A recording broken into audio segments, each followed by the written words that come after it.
Perkenalkan, namaku Lukman. Usiaku saat ini sekitar 45 tahun. Aku bersama istri dan ketiga anakku tinggal di sebuah rumah yang terletak di perkampungan di daerah Jakarta. Lokasi tempat tinggalku merupakan lingkungan yang sudah cukup padat. Banyak sekali rumah yang temboknya saling menempel satu sama lain. Dan aku pun sudah cukup lama tinggal di daerah tersebut semenjak awal menikah hingga sampai saat ini telah memiliki 3 orang anak. Dan untungnya istri dan juga semua anakku cukup betah tinggal di daerah ini. Ya, aku bekerja pada salah satu perusahaan swasta yang bergerak pada bidang logistik. Sedangkan istriku ini adalah seorang bidan yang telah membuka praktek sendiri.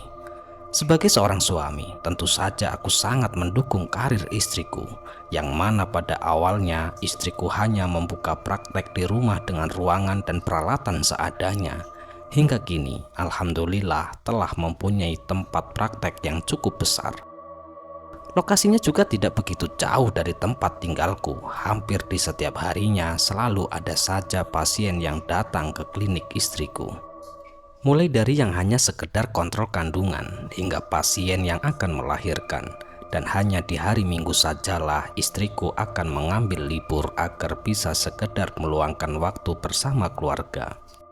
Ya, karena dia juga saat ini sudah memiliki seorang karyawan yang bisa untuk menghandle tugas-tugasnya di hari libur. Namun, memang terkadang di saat istriku libur, ia pun tetap akan melayani pasien jika memang situasinya benar-benar memerlukan kehadirannya secara langsung.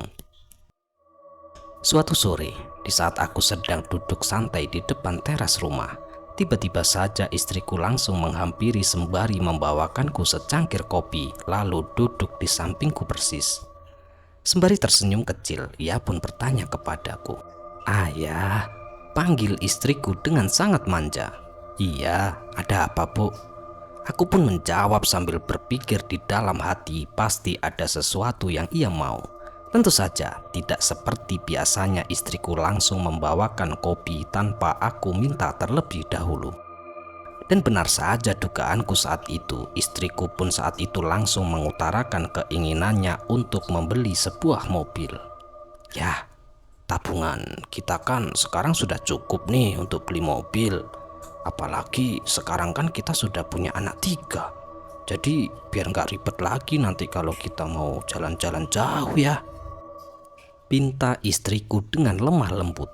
Sempat aku berpikir sejenak mendengarkan permintaan istriku yang pada akhirnya aku pun menjawab, "Ya kalau memang ibu rasa tabungan kita sudah cukup ya mau bagaimana lagi.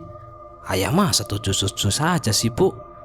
Mendengarkan jawabanku, istriku pun terlihat langsung tersenyum sumringah sembari menjawab, "Ya sebenarnya sih belum cukup ya tabungan kita untuk beli mobil baru. Jadi sementara kita beli mobil bekas saja dulu ya. Nggak apa-apa kan?" Aku pun hanya menjawab dengan mengangguk dan tersenyum. Kan nantinya juga bermanfaat untuk di tempat praktek ibu. Kalau ada yang mendadak ada pasien yang harus dirujuk rumah sakit, jadi nggak repot-repot lagi loh ya, cari mobil kesana kesini, ucap istriku lagi. "Iya Bu, iya, kan ayah udah bilang iya. Ntar dulu ya. Ayah mau cobain dulu kopinya.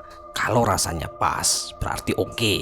Kalau tidak, berarti ya tidak jadi beli," ujarku setengah bercanda dan disambut gelak tawa istriku. Ya, pada saat itu aku pun sebenarnya sangat setuju dengan pendapat istriku. Tentu semua itu merupakan impianku dari sejak awal menikah. Memiliki sebuah mobil pribadi adalah impian semua orang, terutama untuk orang-orang yang sudah berkeluarga, apalagi yang sudah memiliki anak lebih dari 1. Karena memang akan sulit apabila kita harus membawa keluarga kita jika akan berpergian jauh dengan mengendarai sepeda motor.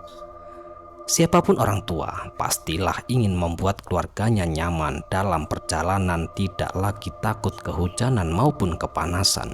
Dan hal inilah salah satu faktor yang membuatku sepakat dari permintaan istriku waktu itu. Walaupun sebenarnya agak sedikit ragu untuk memiliki sebuah mobil, tentu saja karena situasi jalan masuk ke arah rumahku yang memang sempit akan menjadi kendala nantinya. Padahal dulu ketika aku pertama kali tinggal di sini, jalan masuk dari jalan raya untuk menuju ke rumahku cukup luas. Ya cukuplah untuk ukuran satu mobil melintas dengan nyaman. Namun sekarang ini warga-warga di sini semakin lama semakin suka merenovasi rumahnya hingga semakin maju. Bahkan sampai memakan badan jalan. Ada-ada saja alasan dan keperluan mereka. Ada yang buat ngewarung, ada yang buat sekedar teras menjadi lega, dan masih banyak lagi. Rumah mereka tanpa terasa menjadi semakin besar, namun jalanan tanpa terasa juga semakin menjadi sempit. Ya, inilah dinamika hidup tinggal di Jakarta dan sekitarnya. Namun, walau bagaimanapun waktu itu aku tak tega juga melihat istriku yang sudah sangat menginginkan keluarga kita memiliki mobil pribadi. Di sore itu juga, aku dan istriku pun langsung bergerilya mencari mobil bekas yang dijual lewat media sosial dan juga harganya yang cocok dengan tabungan yang kita miliki, namun memang agak sulit juga. Hingga akhirnya saat itu pun aku teringat obrolan waktu itu dengan teman kantorku. Kebetulan beberapa hari yang lalu teman kantorku yang bernama Budi pernah memberitahu jika tetangganya ada yang ingin menjual mobil karena sedang butuh uang untuk biaya pengobatan anaknya.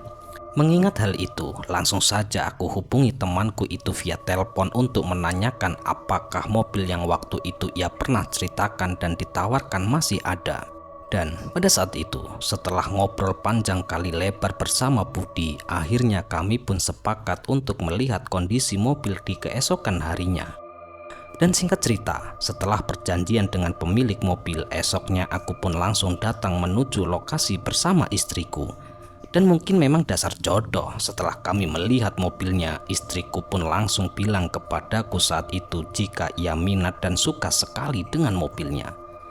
Setelah melalui proses tawar-menawar yang cukup alot, akhirnya kesepakatan antara aku dan pemilik mobil pun terjadi, dan tanpa menunggu besok langsung saja aku bayarkan sesuai dengan kesepakatan harga dengan sang pemilik. Aku takut jika nantinya mobil ini akan keduluan orang lain. Lagi pula setelah kuperiksa kondisi mobilnya memang benar-benar masih sangat bagus. Dan setelah melengkapi dokumen-dokumen jual beli, langsung saja ku bawa mobil bekas tapi rasa baru ini pulang ke rumah. Sesampainya di rumah, ketiga anakku pun sangat kegirangan ketika melihat aku dan juga istriku waktu itu pulang dengan membawa sebuah mobil. Yeay, ayah beli mobil baru nih. Besok kita langsung jalan-jalan ya. Ucap anak-anakku sangat senang. Betapa bahagianya hatiku waktu itu melihat kegembiraan dari istri dan juga anak-anakku. Keesokan harinya, di saat aku dan istriku libur, kami pun langsung berencana untuk berlibur ke daerah wisata Pantai Anyer, Banten, sekalian untuk uji coba mobil baru kami. Kami pun berangkat di pagi hari untuk menghindari kemacetan di jalan menuju ke sana. Dan selama perjalanan dari rumah hingga sesampainya di Pantai Anyer, tidak ada sedikit pun masalah sama sekali dengan mobil ini. Bahkan dalam perjalanan pulang kembali dari Anyer ke rumah pada malam hari, benar-benar aku rasakan tidak ada kendala ataupun masalah berarti dengan mobil ini. Mobilnya sangat sehat dan sangat nyaman untuk dipakai keluarga.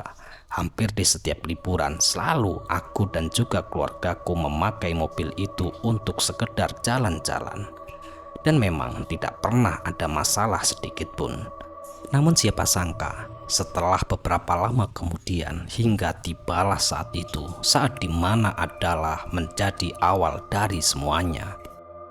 Waktu itu, di klinik bersalin istriku kedatangan seorang pasien yang akan melahirkan.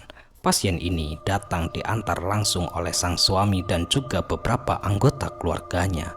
Kondisinya saat pertama kali sampai di sana sangat mengkhawatirkan, dan setelah diperiksa oleh istriku, ternyata air ketubannya telah pecah. Wajah pasien itu juga sudah nampak terlihat pucat sembari terus menangis merintih kesakitan. Terlihat juga dari raut wajah sang suami dan juga pengantar pasien nampak menunjukkan ekspresi kecemasan. Melihat kondisi pasien yang seperti itu, sangat tidak mungkin untuk dilakukan persalinan di klinik istriku, dan istriku pun segera menyarankan untuk segera pasien dirujuk ke rumah sakit.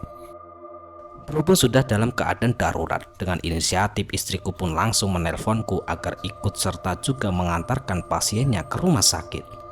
Dan segeralah pasien itu pun kami bawa dengan menggunakan mobil pribadi kita dengan aku yang menyupirnya waktu itu. Karena memang dalam kondisi seperti itu sangat tidak mungkin untuk dibawa dengan naik sepeda motor ke rumah sakit. Dan pihak keluarga pasien pun akhirnya setuju dan segera ikut bergegas ke rumah sakit rujukan dari klinik istriku.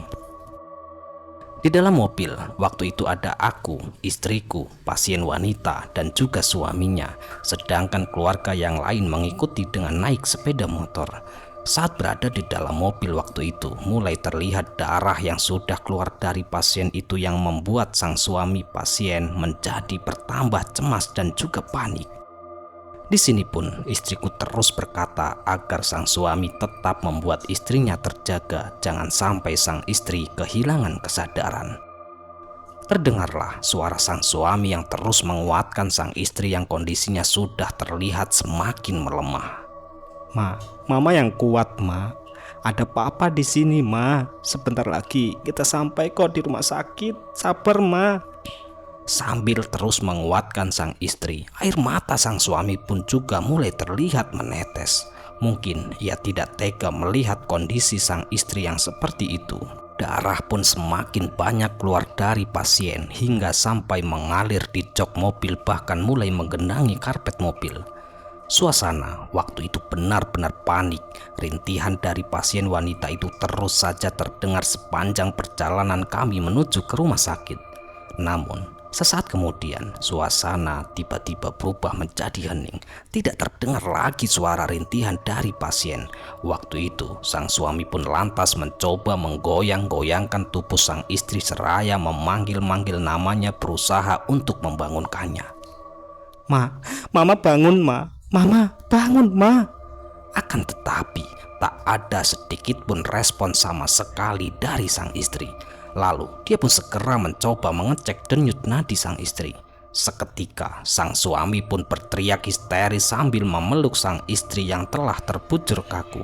Ya, sang istri telah pergi meninggalkannya untuk selama-lamanya. Kami pun tetap bergerak cepat untuk menuju ke rumah sakit dan berharap agar pasien wanita ini bisa tertolong. Dan setibanya di rumah sakit, dokter pun segera mengecek kondisi pasien yang bernama Bu Santi. Dan setelah dicek kondisi Bu Santi, benar-benar dinyatakan oleh dokter telah meninggal dunia saat tadi masih dalam perjalanan menuju ke rumah sakit. Tak bisa aku bayangkan perasaan sang suami pasien waktu itu. Ya, inilah adalah kehamilan pertama dari Bu Santi, dari bayi yang sudah dinanti-nantikan selama 5 tahun mereka menikah.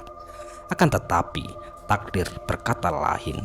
Melihat semua hal itu tanpa terasa, di sini air mataku pun juga ikut menetes. Aku tak sanggup menahan haru ketika melihat sang suami yang waktu itu masih meraung-raung memeluk jenazah Bu Santi.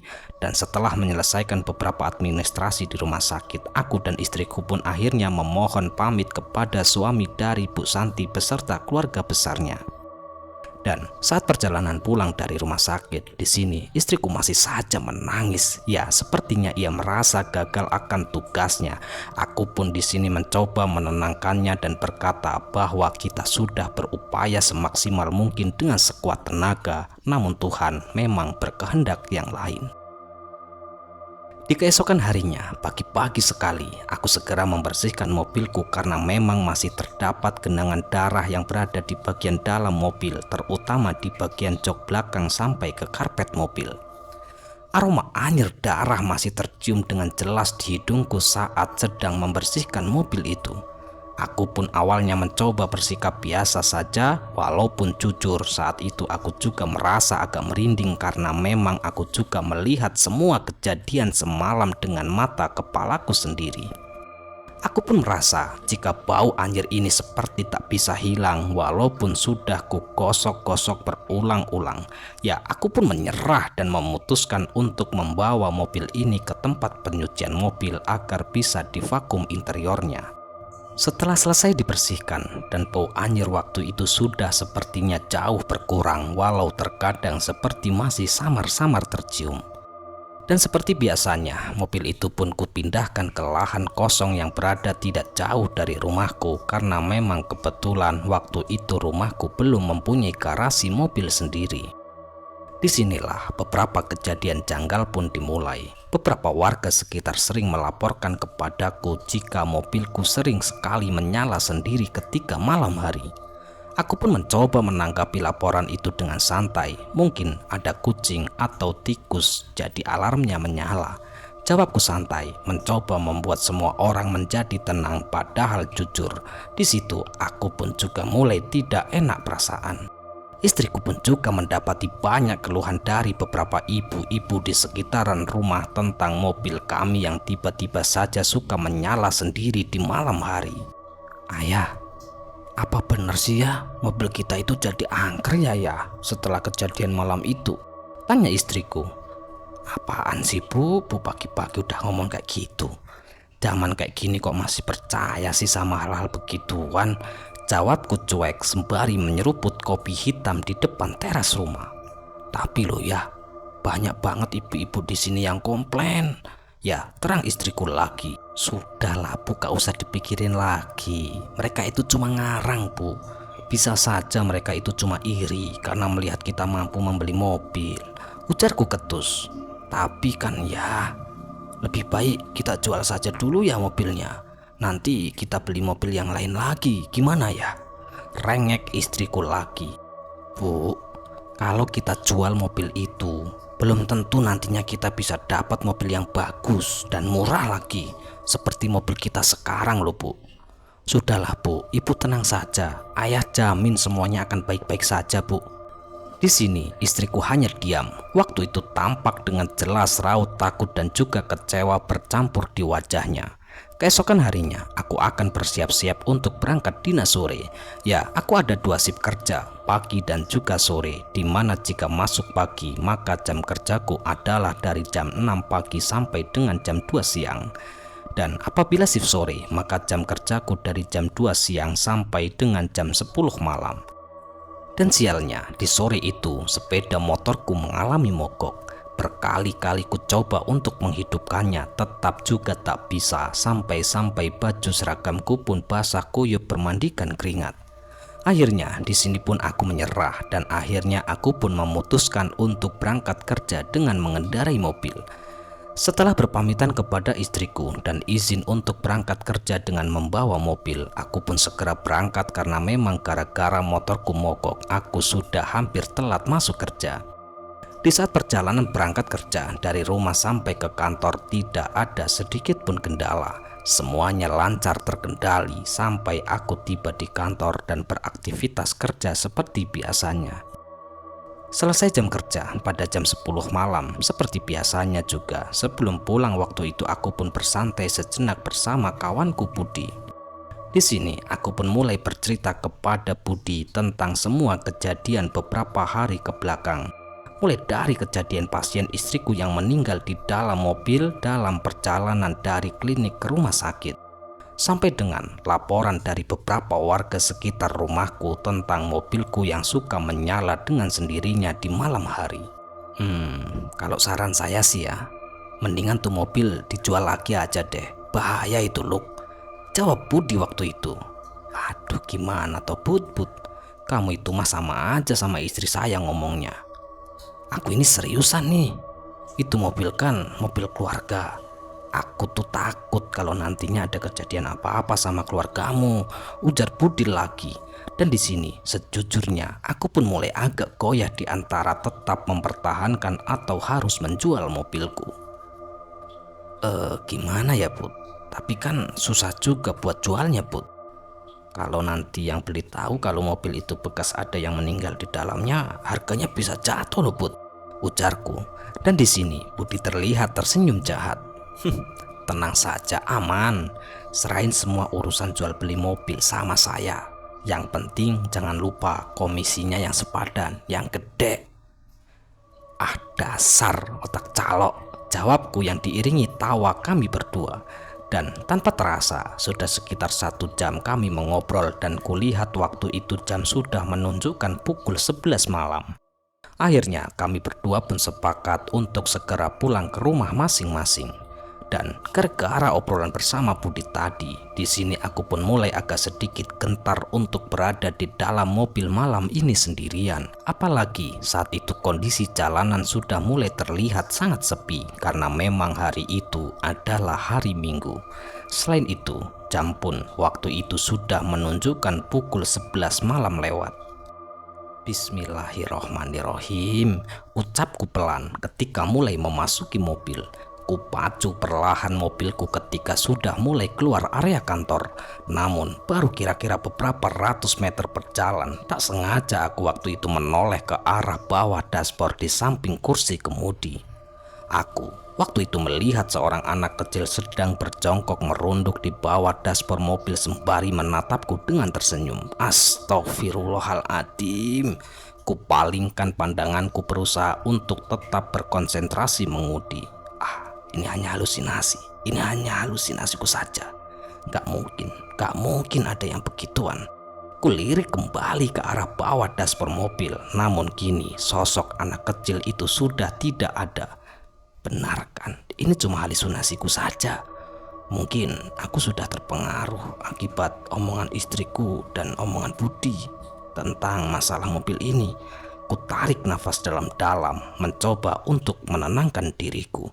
Akan tetapi tiba-tiba saja tercium bau anyir yang seketika menusuk hidungku. Ku coba mengabaikannya, tapi semakin lama bau anyir ini semakin terasa pahit tenggorokanku. Merasa sudah tidak tahan lagi, segera saja ku coba membuka kaca jendela mobil, berharap bau anyir ini hilang berganti dengan udara segar. Dan sialnya, kaca jendela mobil waktu itu mendadak macet, tak bisa dibuka baik otomatisnya maupun manualnya, semuanya sama-sama macet. Udara di dalam mobilku memang cukup dingin karena AC yang menyala dengan baik, namun di sini keringat mulai menetes di dahiku. Kupacu kembali mobilku lebih cepat lagi berharap bisa segera tiba di rumah.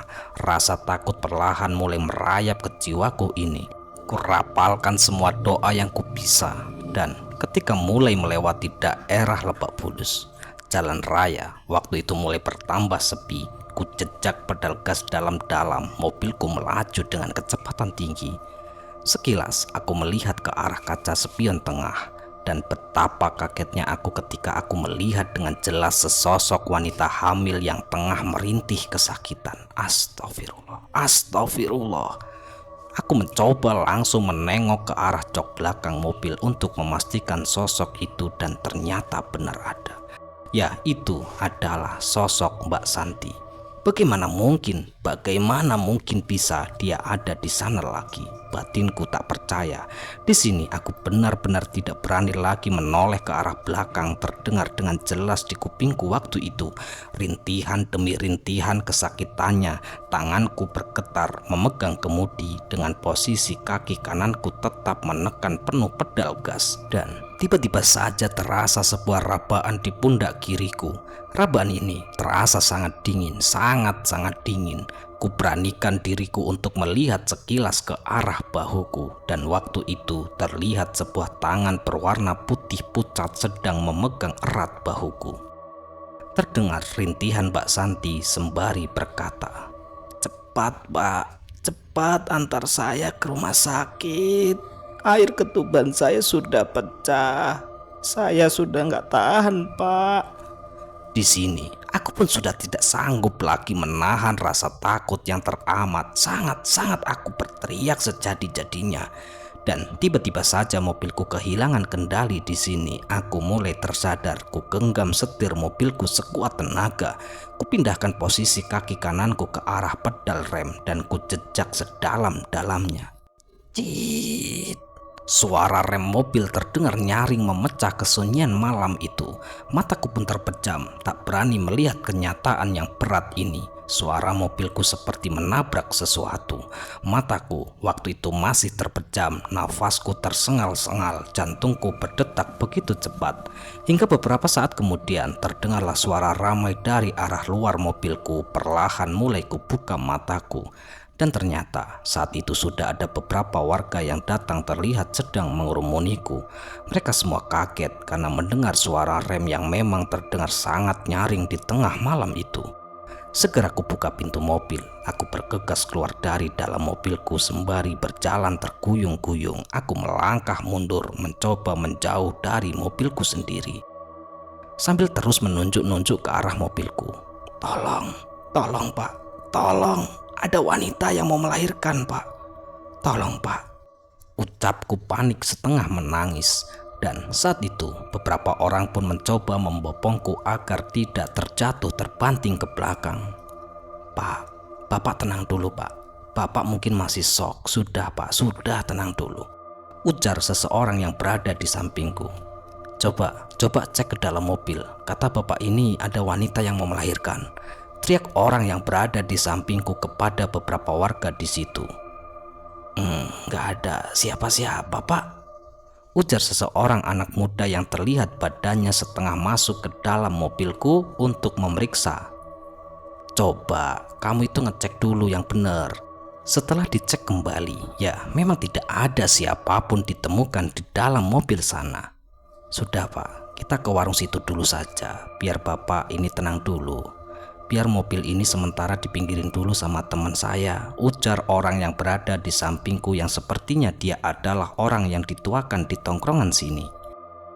Dan betapa bergidiknya waktu itu ketika saat itu aku melihat posisi mobilku yang ternyata sudah berada di pinggiran jembatan, yang mana posisi satu ban bagian depan sudah berada di atas trotoar. Dan bagian depan mobilku sudah menabrak pembatas jembatan. Astaga. Sepersekian detik saja aku telat menginjak rem, maka aku bersama mobilku sudah pasti akan terjun bebas ke dalam sungai. Astagfirullahaladzim. Dan setelah tiba di warung yang terletak tidak jauh dari jembatan, aku pun waktu itu langsung diberikan segelas teh manis hangat. Setelah merasa agak tenang, aku pun mulai menceritakan kejadian tadi yang mana saja itu hampir merenggut nyawaku kepada Pak Sobri. Ya, Pak Sobri adalah nama orang yang tadi memapahku. Dan pada saat itu, Pak Sobri pun menjelaskan jika memang tadi dari arah kejauhan, ia sudah melihat mobilku berjalan ugal-ugalan dengan kecepatan yang tinggi. Saat itu, ia pikir mungkin pengemudinya dalam keadaan mabuk, tapi ternyata bukan.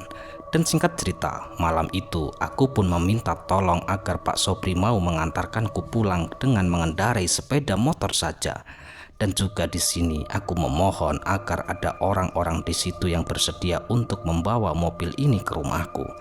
Dan alhamdulillah Pak Sobri dan kawan-kawan saat itu bersedia. Setelah tiba di rumah, aku pun mengucapkan banyak terima kasih kepada Pak Sobri dan juga kawan-kawan. Tak lupa juga di sini aku juga memberikan sedikit uang untuk sekedar ucapan terima kasih. Pak Sobri awalnya memang menolak, tapi akhirnya ia pun terpaksa menerima setelah aku sedikit memaksa. Ya Allah Pak, ada apa Pak? Ujar istriku panik ketika mendapati suaminya pulang larut malam dengan kondisi yang acak-acakan. Setelah aku pun mandi dan bersih-bersih, barulah di sini aku menceritakan semua kejadian mengerikan yang baru saja aku alami. Tuh kan, ibu kan sudah bilang dari kemarin toh Pak, jual saja itu mobil. Orang dibilangin ngeyel si bapak itu. Iya Bu, maafin ya. Ayah juga sudah nggak mau lagi bawa mobil itu. Ayah takut, ayah kapok. Besok biar kita perbaiki dulu, karena bagian depannya agak penyok. Nah setelah sudah beres, kita segera pasarkan saja mobil itu ya Bu.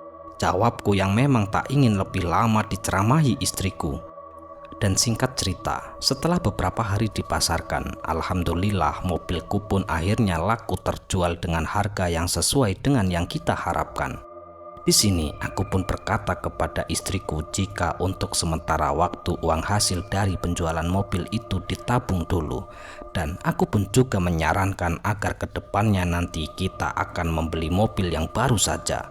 Karena memang mungkin saja jika mobil kemarin sudah ada riwayat yang tidak baik sebelum kita beli.